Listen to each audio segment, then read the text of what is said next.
हमारे साथ बातचीत के लिए मौजूद है बीजेपी के राज्यसभा सांसद बाबूराम निषाद जी। सर, अगर बात करें तो आप बुंदेलखंड से आते हैं। बुंदेलखंड लगातार पिछड़ा इलाका रहा है, लेकिन प्रधानमंत्री नरेंद्र मोदी लगातार सौगात दे रहे हैं। बुंदेलखंड एक्सप्रेसवे की भी सौगात मिलने वाली है। कितना विकास अब देख रहे हैं एनडीए की सरकार में बुंदेलखंड में? बुंदेलखंड में जब मैं विकास की बात करता हूँ तो निश्चित रूप से पहला विकास तो वहाँ कृषि आधारित था और कृषि लैंड को पानी की उपलब्धता नहीं थी। पानी की उपलब्धता जब से योगी सरकार आई है, संसाधन बहुत हैं लेकिन बिजली की उपलब्धता नहीं थी। तार टूटे पड़े हुए थे, किसी की कोई चिंता नहीं थी। बहन जी सत्ता में आई तो बुंदेलखंड को लूटने का काम किया। जो वहाँ मेनली खनिज उद्योग है, उस उद्योग में लूट मचा दी। सिंडिकेट के सिस्टम के अनुरूप राजस्व का बहुत बड़ा एक पैसा भ्रष्टाचारियों की जेब में चला गया। राजस्व का जो पैसा आना था और वो गरीबों के विकास में लगना था, वो संभव नहीं हुआ। यही हालात सपा के कालखंड में मैंने लीगल वे पर माइंस के पट्टे ना करके अनलीगल वे पर पूरी माइंस का दोहन किया गया और वही पैसा सरकार के पास और सरकार के जनप्रतिनिधियों के पास जेबों में गया। जब से योगी सरकार आई है, वहाँ का खनिज उद्योग मैं कह सकता हूँ कि एक बहुत बड़ा राजस्व खनिज के नाते बुंदेलखंड में आया है। वहाँ सड़कों के लिए, वहाँ की विकास योजनाओं के लिए पर्याप्त पैसा है।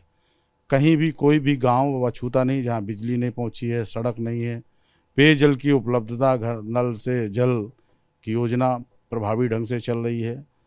मैंने उद्योग के क्षेत्र में भी बुंदेलखंड आगे बढ़ रहा है। बुंदेलखंड एक्सप्रेसवे जो बना है, ये निश्चित रूप से मैं कह सकता हूँ कि बुंदेलखंड की लाइफलाइन साबित होगा और इसके माध्यम से जो औद्योगिक क्षेत्र में हमारा विकास होना चाहिए वो और बढ़ेगा।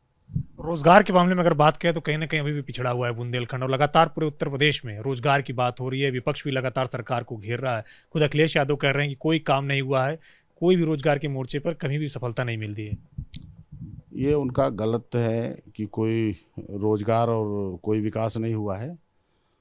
आज का और अपनी सरकार के समय का कार्य का अवलोकन कर लें, स्वतः स्पष्ट हो जाएगा कि योगी सरकार में बुंदेलखंड में आम जनता के मन में क्या है। अगर आम जनता का हित ना सदा होता, वहाँ विकास ना हुआ होता, तो लगातार जो हमें बुंदेलखंड में जीत मिल रही है, लोकसभा हो या विधानसभा हो, तो मत हमारे पक्ष में नहीं पड़ते। एक आखिरी सवाल है कि जिस तरीके से अखिलेश यादव ने गठबंधन किया था, चाहे 2019 के लोकसभा चुनाव की बात करें, बाद में टूट गया। 2022 के विधानसभा चुनाव में भी अब एक एक करके उनके सहयोगी साथ छोड़ रहे हैं। ओम प्रकाश राजभर भी लगातार अब उनके ऊपर कटाक्ष कर रहे हैं। ये गठबंधन क्षणिक और स्वार्थ के चलते होता है। इनका वैचारिक और सैद्धांतिक रूप से तो होता नहीं है और इनकी राजनीति भी जातवादी और तुष्टीकरण को आधार बनाकर चलती है। कहीं विचारों का मेल मिलाप तो है नहीं।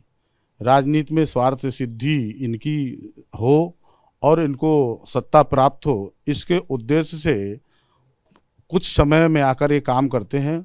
बाकी इनको लगता है कि हम जातवाद के अनुरूप ही उत्तर प्रदेश में सरकार बनाएंगे और चलाएंगे। ये अब संभव नहीं है, क्योंकि अब हमारी सरकारें जनता के लिए रात दिन मेहनत कर रही हैं और काम कर रही हैं। इस नाते हम लगातार जीत रहे हैं और हमारी जवाबदेही जिम्मेदारी बनी हुई है और हम उसमें खरे उतरते जा रहे हैं। शुक्रिया हमसे बातचीत करने के लिए बीजेपी के नवनिर्वाचित राज्यसभा सांसद बाबूराम निषाद, जिनका कहना है कि बुंदेलखंड में पहले से ज्यादा विकास हो रहा है। पहले की सरकारें जहां लूट करती थी, वहीं अब की सरकारें विकास कर रही हैं। कैप्शन विपिन के साथ अविनाश तिवारी, एबीपी गंगा, दिल्ली।